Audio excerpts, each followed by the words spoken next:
नमस्कार बंधु, राधे राधे। कैसे हैं आप लोग? उम्मीद करती हूँ बहुत अच्छे होंगे। तो मैं नंदिनी प्रिय संस्कृतम में आप सभी साथियों का एक बार फिर से स्वागत करती हूँ।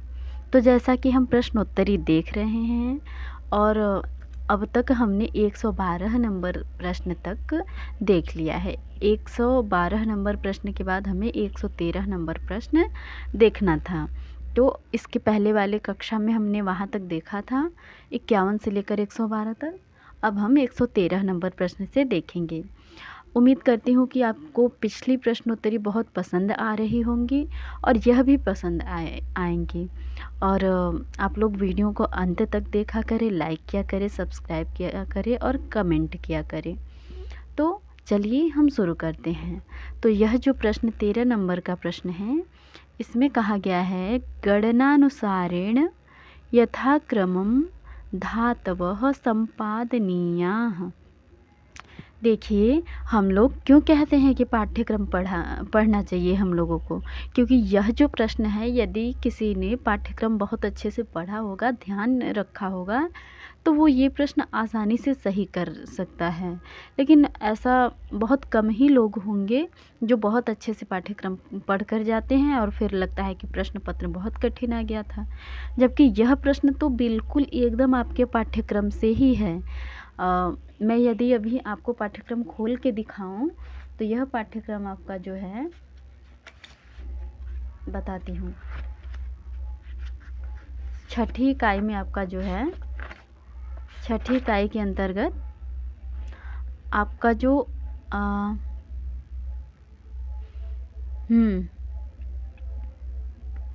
धातुएं हैं, तिङन्त में आपकी जो धातुएं हैं, उन धातुओं का क्रम, तो धातु वहाँ पे क्रम से दिए ही गए हैं। यदि उन धातुओं का आपको क्रम याद होगा तो आप आसानी से लगा लेंगे।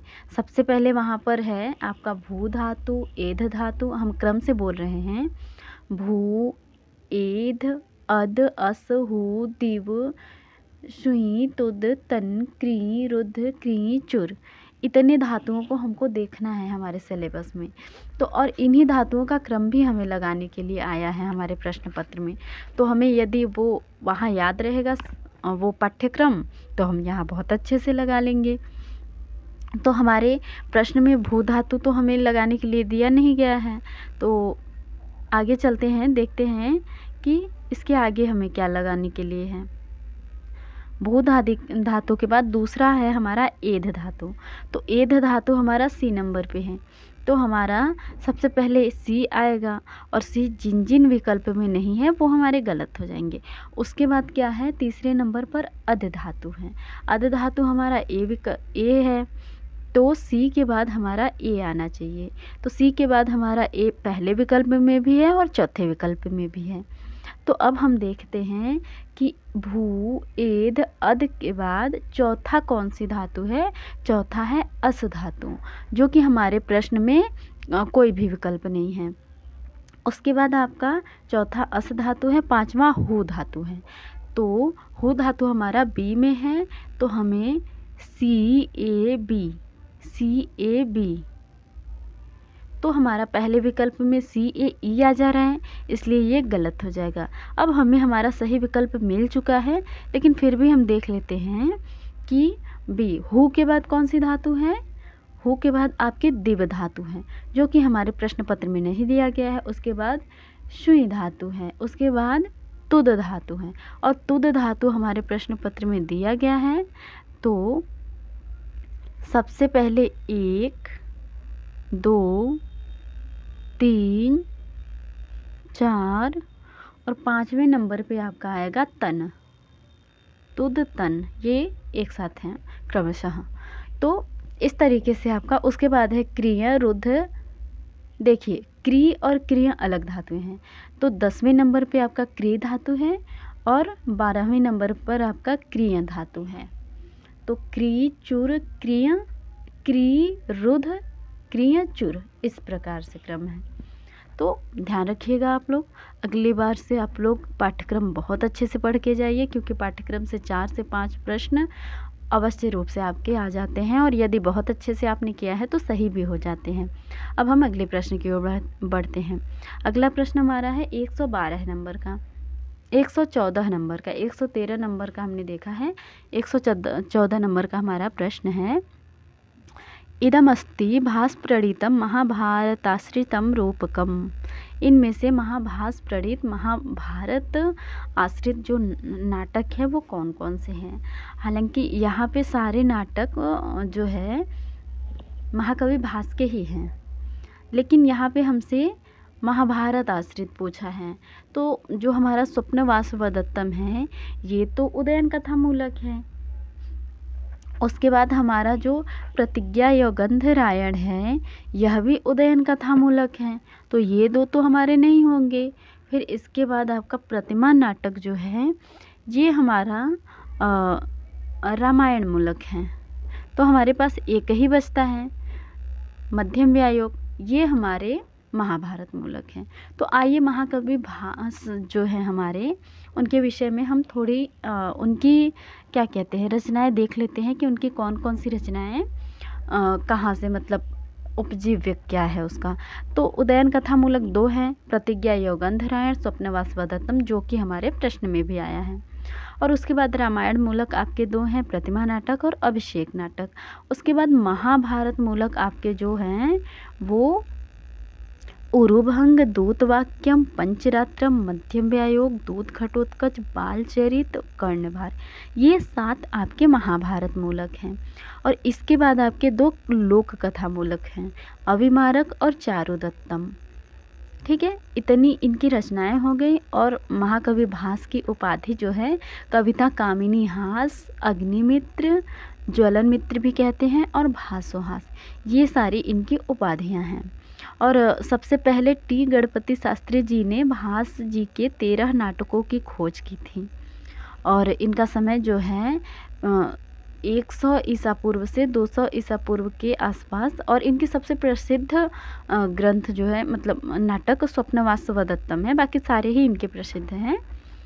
तो इस तरीके से इनका जो महाभारत मूलक है वो हमारा विकल्प, चौथा विकल्प जो है वो सही हो जाएगा, मध्यम व्यायोग।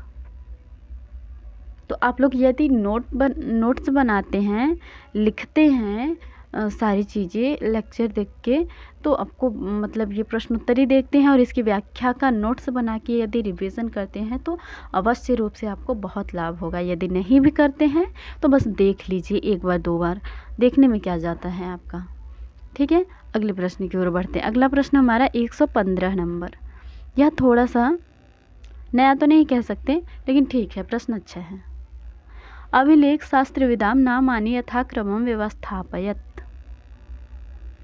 अभिलेखों का जो है ना हमें क्रम से लगाना है, समय के अनुसार क्रम से लगाना है।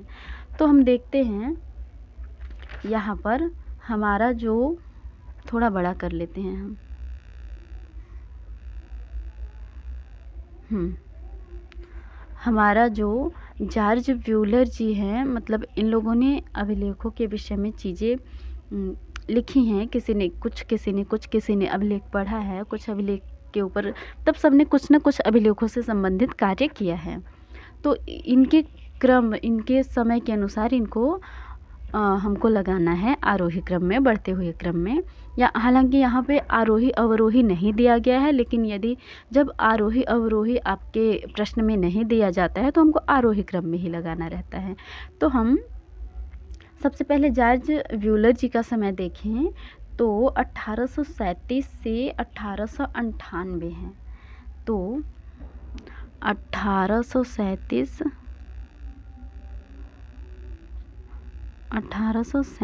है। उसके बाद हमारे जो आपके बी नंबर पे जेम्स प्रिंसेप जी हैं, उनका समय है 1799, 20 अगस्त 1799। तो ये जब भी आएंगे जेम्स प्रिंसेप जी आपके जॉर्ज ब्यूलर जी से पहले आएंगे, क्योंकि इनका 1799 ही है और उनका 1837 है।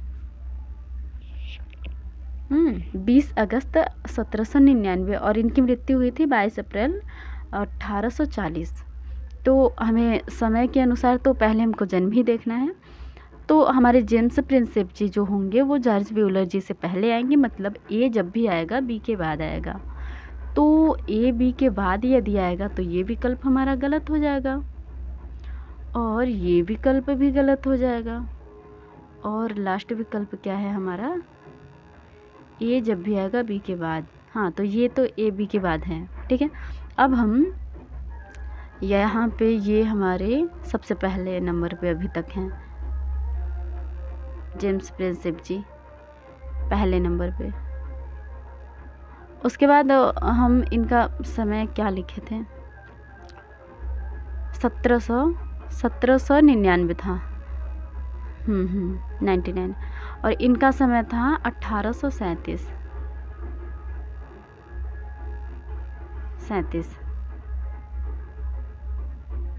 तो अब इसके बाद C number, sir Alexander Cunningham, इनका समय क्या है, इनके समय के विषय में जो है इनका 1814 है, 1814, ध्यान दीजिए, इनका है 1814, मतलब ये जब भी आएंगे जॉर्ज व्हीलर जी से पहले आएंगे।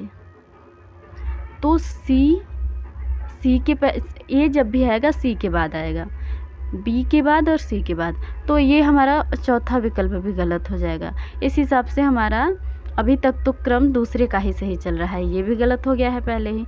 उसके बाद हमारे राय बहादुर गौरी शंकर जी जो हैं, हीरा चंद्र ओझा जी जो हैं, उनका समय 1863 है, ये हैं 1837, ये हैं 1814, और हीरा चंद्र ओझा जी जो हैं आपके 1863 हैं, 63। तो हमारे सी आएंगे पहले, सी मतलब सर अलेक्जेंडर जी, उसके बाद आपके आ जाएंगे जॉर्ज व्हीलर जी, उसके बाद राय बहादुर जी। लेकिन हम ई को भी देख लेते हैं, इनका क्या समय है। जो जॉन फेथफुल फ्लिट जी हैं, उनका क्या समय है, तो इनका समय है 1847, इनका समय है 1847। तो सबसे पहले हमारे आ जाएंगे जेम्स प्रिंसेप जी, उसके बाद सी हमारे सर अलेक्जेंडर जी आ जाएंगे, उसके बाद आ जाएंगे आपके सी के बाद ए जॉर्ज व्हीलर जी, उसके बाद आ जाएंगे आपके ई जॉन फेथफुल फ्लिट जी, उसके बाद डी नंबर सबसे अंत में राय बहादुर गौरी शंकर हीरा चंद्र ओझा जी। तो हमारा बी विकल्प सही हो जाएगा, ठीक है। ये तो इनका समय हो गया, समय के अनुसार हम लोगों ने इन लोगों का क्रम जो है लगाया। आप लोगों को थोड़ा डीजे बाजा की आवाज़ आ सकती है, तो उस पर ध्यान न दें, क्योंकि भाई शादी विवाह का समय है तो चल ही रहा है। हम एक एक करके इनके विषय में थोड़ी सी जानकारियाँ ले लेते हैं कि क्या है। हमें हमारा सही विकल्प मिल चुका है, तो हम एक एक करके सबकी जानकारियाँ ले लेते हैं थोड़ी सी। अब सबसे पहले हम जेम्स प्रिंसेप जी के विषय में देखते हैं, क्योंकि ये पहले नंबर पे हैं, और उसके बाद ये दूसरे नंबर पे हैं, उसके बाद ये तीसरे नंबर पे हैं, ये चौथे नंबर पर, और ये 5वें नंबर पर। तो हम जेम्स प्रिंसेप जी के विषय में, ये जो है ईस्ट इंडिया कंपनी के एक अधिकारी के पद पर नियुक्त थे, और इनके विषय में 1838 ईस्वी में इन्होंने सर्वप्रथम ब्राह्मी और खरोष्ठी लिपियों को पढ़ने में सफलता प्राप्त की। इन लिपियों का उपयोग सबसे प्रारंभिक अभिलेखों और सिक्कों में किया गया है। प्रिंसेप को यह जानकारी प्राप्त हुई कि अभिलेखों और उनके सिक्कों पर प्रियदर्शी अर्थात सुंदर मुखाकृति वाले राजा का नाम लिखा गया है। कुछ अभिलेखों पर राजा का नाम सम्राट अशोक भी लिखा हुआ था। इन शिलालेखों की खोज सबसे पहले 1750 ईस्वी में फेंथलर ने की थी, और सबसे पहले 1837 में जेम्स प्रिंसेप ने शिलालेख को पढ़ा था। इन्होंने सबसे पहले पढ़ने के लिए सफलता प्राप्त की थी, और फेंथलर जी ने इनको 1750 ईस्वी में खोजा था। तो हम इनके विषय में इतनी जानकारियाँ काफ़ी हैं। अब दूसरे नंबर पे हमारे सर अलेक्जेंडर जी आते हैं, तो हम इनको देखते हैं। इनका जन्म समय है 18 जनवरी क्षमा कीजिएगा 23 जनवरी 1814 और इनकी मृत्यु 18 नवंबर 1893 है। इनके विषय में मिलता है भारतीय पुरातत्व सर्वेक्षण के संस्थापक प्रमुख थे ये, और उन्हें भारतीय पुरातत्व का जनक माना जाता है। 1861 में भारतीय पुरातत्व सर्वेक्षण के पहले महानिदेशक बने। उन्होंने 1850 में सांची की खुदाई की। 1872 से 73 में उन्होंने हड़प्पा स्थल पहली बार खुदाई की। जो हड़प्पा स्थल था वहाँ पे उन्होंने पहली बार खुदाई की। उसके बाद 1871 में इन्होंने भारत का प्राचीन भूगोल नाम की किताब लिखी, और इसके बाद इन्होंने 3री शताब्दी ईसा पूर्व के भारतीय सम्राट अशोक के शिलालेखों का संग्रह प्रकाशित किया। उन्होंने 1879 में 1879 में भरहुत का स्तूप प्रकाशित किया। इन्होंने कई किताबें और मोनोग्राफ लिखे हैं, और इतनी जानकारी इनके विषय में काफ़ी है। अब हमारे तीसरे नंबर पे आते हैं जॉर्ज ब्यूलर जी। जॉर्ज ब्यूलर जी के विषय में मिलता है, इनका समय जो है 19 जुलाई 1837 और इनकी मृत्यु 1898 में हुई थी, 8 अप्रैल 1898। और जॉर्ज ब्यूलर जी जो है एक जर्मन विद्वान थे। वे प्राचीन भारतीय भाषाओं और कानून के विशेषज्ञ थे। जॉन फेथफुल फ्लीट ये चौथे नंबर पे आते हैं। इनके विषय में इनका समय जो है 1847 से 1917 था। वे भारत सरकार के पहले पुरालेखविद थे। उन्होंने गुप्त शासन के शिलालेखों को कापर्स इंस्क्रिप्शनम इंडिकारम नामक श्रृंखला में संकलित किया और प्रकाशित किया। उन्होंने पाली संस्कृत और पुराने कैनरी शिलालेखों पर काम किया। उन्होंने लंदन एशियोटिक सोसाइटी के सचिव के रूप में काम किया। इन्होंने सोलापुर के कलेक्टर और मजिस्ट्रेट के रूप में भी कार्य किया। उन्हें 1893 में सीमा शुल्क आयुक्त बनाया गया। इसके बाद आपके 5वें नंबर पे जो आते हैं राय बहादुर गौरीचंद्र हीराचंद्र ओझा जी। इनके विषय में मिलता है, इनका समय जो है 1863 से इनकी मृत्यु 1863 में हुई थी, और क्षमा कीजिएगा, इनका जन्म 1863 में हुआ था। इनकी मृत्यु 17 अप्रैल 1947 में हुई थी। भारत के इतिहासकार एवं हिंदी लेखकों में डॉक्टर ओझा जी ने राजस्थान तथा भारत के इतिहास संबंधी अनेक पुस्तकें जो है लिखी थी। ओझा जी कविराज श्यामलाल को अपना गुरु मानते थे। इस तरीके से जो है मतलब जो भी हमें जानकारी थोड़ी बहुत मिली हमने बताया आपको। यदि अतिरिक्त जानकारियाँ आपके पास हो तो आप हमें बताएं, और नहीं है तो फिर ठीक है, हमें मिलेंगी तो हम और बताएंगे अगली कक्षा में। तो बाकी अब अगले प्रश्न की ओर बढ़ते हैं। अगला प्रश्न है हमारा 116 नंबर। संस्कृत भाषायां कति ध्वनयः सन्ति। संस्कृत भाषा में जो है ध्वनियाँ कितने हैं? तो हमारे 45 भी नहीं है, 46 भी नहीं है, 47 भी नहीं है। क्रम बड़े अच्छे से दिए हुए हैं कि कंफ्यूज हो जाए और बच्चा। 45, 46, 47, 48 ऐसे कर दिए हैं एकदम, एक नंबर इधर उधर नहीं होना चाहिए आपका। तो हमारा यहाँ पे सही प्रश्न है, सही विकल्प है 48। ये हमारा सही विकल्प है। अगले प्रश्न की ओर बढ़ते हैं। ये हमारा सांख्य कारिका से बड़ी अच्छी प्रश्नोत्तरी प्रश्न है। पुरुष बहुत्व सिद्धौ हेतवो भवन्ति। पुरुष बहुत्व की सिद्धि में हेतु हैं कौन कौन? एक होता तो भवती होता, बहुत सारे हैं तो इसलिए भवन्ति। तो देखिए कहाँ पहुँच गए, हाँ यही है। पुरुष बहुत्व सिद्धौ हेतु भवन्ति। हमारे सांख्य कारिका में ईश्वर कृष्ण जी ने जो है पुरुष बहुत्व की सिद्धि का जो है सिद्धांत दिया है। उसमें एक कारिका मतलब पुरुष बहुत्व की सिद्धि की जो उन्होंने कारिका में बताई है वह कारिका इस प्रकार है। जन्म मरण करणानां प्रतिनियमाद् युगपत् प्रवृत्तिश्च पुरुष बहुत्वं सिद्धं त्रैगुण्य विपर्ययाच्चैव। इस प्रकार से पुरुष बहुत्व का सिद्धांत सांख्य का सिद्धांत है। पुरुष बहुत्व की सत्ता सिद्ध करने वाले 3 हेतु हैं। कौन कौन से हैं?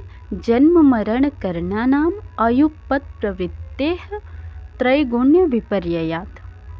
जन्म मरण करणानां मतलब पुरुष एक नहीं अनेक हैं। इसकी सिद्धि में ये पहला हेतु देते हैं यहाँ पर, ये युगपत प्रवृत्ति ही, ये गलत है, यहाँ पर अयुगपत प्रवृत्ति हो जाएगा। उसके बाद बी विकल्प सही हो जाएगा और डी, ए बी डी हमारा सही विकल्प है दूसरा। अच्छा, जन्म मरण करणानां क्यों कहते हैं? क्योंकि यदि पुरुष एक होता तो एक साथ जन्म होता और एक साथ मृत्यु होता, लेकिन लोक में हम ऐसा नहीं देखते हैं। कहीं पर एक बच्चा जन्म ले रहा है तो एक इंसान जो है उसकी मृत्यु हो रही है। पुरुष की इंसान यहाँ पर मतलब समस्त जीव प्रजाति से ले सकते हैं कि कोई जन्म ले रहा है तो कोई मृत्यु को प्राप्त हो रहा है तो कोई अधूरी अवस्था में पहुँचा हुआ है। तो ये चीज़ें हैं। और अयुगपत प्रवृत्तिश्च, यह कहने का तात्पर्य है कि यदि पुरुष एक होता तो एक पुरुष जो है जो कार्य करता वही सारे पुरुष करते। यदि एक व्यक्ति हंसता तो सारे व्यक्ति हंसते, एक उठता तो सारे हंसते, एक रोता तो सारे रोते, इस तरीके से होता। लेकिन हम यहाँ पर देख रहे हैं तो कहीं कोई झूम रहा है, कोई नाच गा रहा है, तो कहीं पर मातम छाया हुआ है, कोई बहुत दुख से रो रहा है, बहुत पीड़ा से रो रहा है, किसी को बहुत कष्ट हो रहा है। तो हम ऐसा नहीं कह सकते कि सारे मनुष्य, सारे पुरुष जो हैं एक साथ एक ही कार्य में प्रयुक्त हो रहे हैं। तो ये तो फिर इसलिए उन्होंने कहा अयुगपत प्रवृत्ति है। उसके बाद तीसरा है हमारा त्रैगुण्य विपर्ययात्। त्रैगुण्य विपर्ययात् मतलब हमारे यहाँ 3 गुण हैं, सत्व गुण और रजस। यदि पुरुष एक होता तो सारे पुरुष में एक साथ एक ही गुण देखे जाते हैं, लेकिन हम देखते हैं कभी कोई मनुष्य मतलब पुरुष जो है बहुत गुस्सा हो जाता है तो उसी समय कहीं और या फिर वहीं पे दूसरा मनुष्य जो है बहुत प्रसन्न होता है अथवा बहुत दुखी भी होता है। तो यदि पुरुष एक होता तो ऐसा नहीं हो पाता, लेकिन पुरुष अनेक है, इससे भी यह सिद्ध होता है कि हमारा पुरुष जो है वो एक नहीं है, वो अनेक है। तो हम इस तरीके से ये जो 3 हैं वो हमारे सही हो जाएंगे। ए बी डी ये हमारे सही विकल्प हो जाएंगे। अब हम अगले प्रश्न की ओर बढ़ते हैं। अगला प्रश्न है हमारा, सामवेदीय सप्तस्वराणां क्रमम चिनुत। सामवेदीय सप्तस्वरों का क्रम चुनना है हमें। क्या हो रहा है यार, कहाँ गया ये जो डीजे बज रहा है ना, हम क्या ही करें, बहुत परेशानी हो रही है, लेकिन अब पढ़ाना भी है। हम देखते हैं, सोच रहे हैं 20-22 प्रश्न हो जाए, लेकिन ऐसे अच्छा भी तो नहीं लग रहा है ना, आवाज़ जा रही है इसमें। करते हैं फिर भी कोशिश। सामवेदीय सप्तस्वराणां क्रमम चिनोत। सामवेदीय सप्त स्वरों का क्रम चुनना है। ये प्रश्न हमें नहीं समझ आया कि इन लोगों ने किस तरीके से सही माना है भाई, लेकिन सही माना गया है। अब जैसा हमने पढ़ा है, या तो ये लोग यदि ऐसे क्रम लगाते कि सारे गामा पादानी, तो पहले षडज को देते, ठीक है, पहले बी को देते, ठीक है। आपके एक विकल्प में पहले बी दिया भी गया है। उसके बाद जो है हमारा ऋषभ आता, सी, बी के बाद सी, उसके बाद गांधार, डी आ तो रहा है सही, और उसके बाद एक मिनट, 1 2 3 बी सी डी, उसके बाद मध्यम, यहाँ पे गलती कर दिया गया। देखिए यहाँ इसको चौथे नंबर पे और इसको 5वें नंबर पे रखना चाहिए ना, लेकिन ये तो इस तरीके से ये भी गलत, ये भी गलत, ये भी गलत, सारा पता नहीं कैसे। फिर यदि हम एक तरीका और देखें, जैसे ये लोग उदात्त, अनुदात्त और स्वरित के भेद से करते हैं, तो उदात्त में आपके निषाद और गांधार आते हैं। तो यदि ये निषाद को पहले रखते हैं तो ए विकल्प को मान लीजिए जिसमें पहला है ए विकल्प, वो सही हो जाएगा। लेकिन इसके बाद गांधार, निषाद के बाद गांधार, फिर यहाँ पे ये गलत हो जाता है, सड़क दे दिए हैं, और फिर ये भी गलत हो जाएगा। तो मतलब बहुत जगह से हमें पता, जैसे लोगों ने ऐसा माना है कि EDCAB जो है ये क्रम सही रहेगा, लेकिन मैंने बहुत ढूंढा, मुझे मिला नहीं। यदि आपको मिले तो आप हमें बताएं अवश्य रूप से। तो अभी तो हम यहीं मान के चलते हैं, लेकिन हमें ऐसा कोई अभी मिला नहीं है कहीं। बहुत लोगों ने बताया कि वैदिक साहित्य एवं संस्कृति में है, हमारे पास भी पुस्तक है, या फिर हो सकता है हमारे पास कोई अलग पुस्तक हो, तो हमें तो नहीं मिल पाया। बाकी यदि मिलता है तो देखते हैं। अब अगले प्रश्न की ओर बढ़ते हैं। अगला प्रश्न हमारा जो है, पर्वतः कांचनमय वह्निमान धूमादित्यत्र को हित्वा भासः। हमारा पर्वत जो है कांचनमय अग्नि वाला है, धूम वाला होने के कारण। तो पर्वत देखिए, पर्वत में अग्नि होती है, धूम वाला होने से भी, धूम भी उसका हेतु होता है, और पर्वत पक्ष होता है, अग्नि साध्य होती है, और धूम आपका हेतु होता है। लेकिन यहाँ पे कह रहा है कि कांचन में सोने की अग्नि, वे कहीं सोने की भी अग्नि होती है, अग्नि होती है लेकिन सोने की अग्नि नहीं होती है। तो इसलिए हमारा यहाँ पर जो अग्नि साध्य है वो ही असिद्ध हो जाएगी। तो साध्य असिद्ध हो जाएगी। इस तरीके से हमारा जो है दूसरा विकल्प यहाँ पे सही हो जाएगा, क्योंकि पर्वत है, धूम भी है, लेकिन अग्नि भी हो जाती, लेकिन स्वर्णमय अग्नि नहीं होगी, क्योंकि स्वर्णमय अग्नि नहीं होती भाई। तो इसलिए हमारा ये दूसरा विकल्प सही हो जाएगा यहाँ पर। और अगला प्रश्न है हमारा 120 नंबर।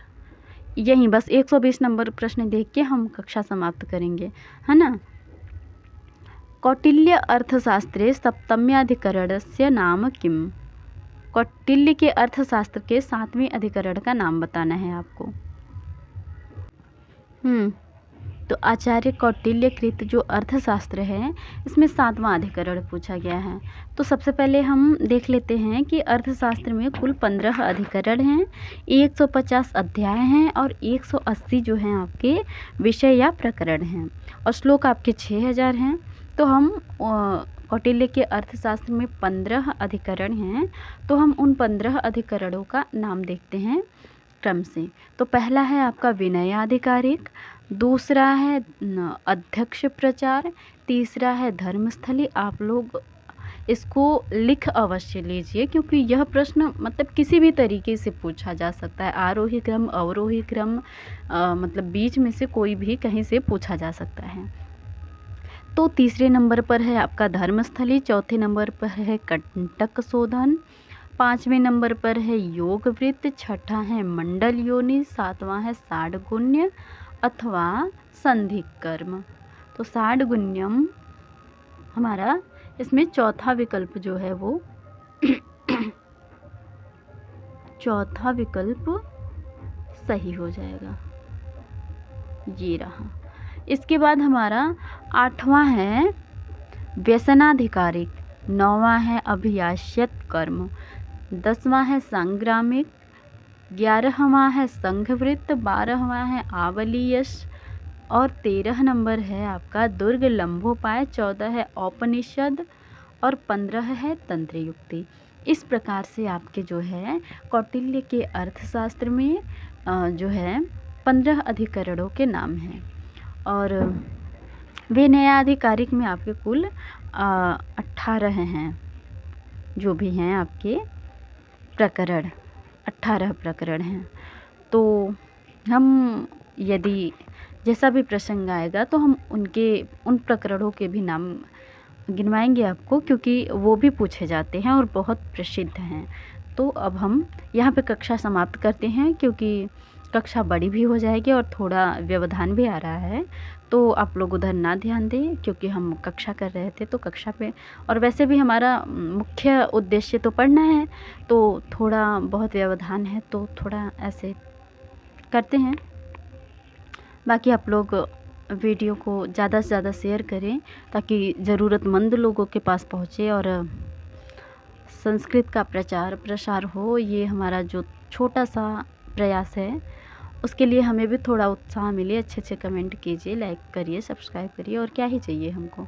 ठीक है, कक्षा को समाप्त करते हैं। धन्यवाद।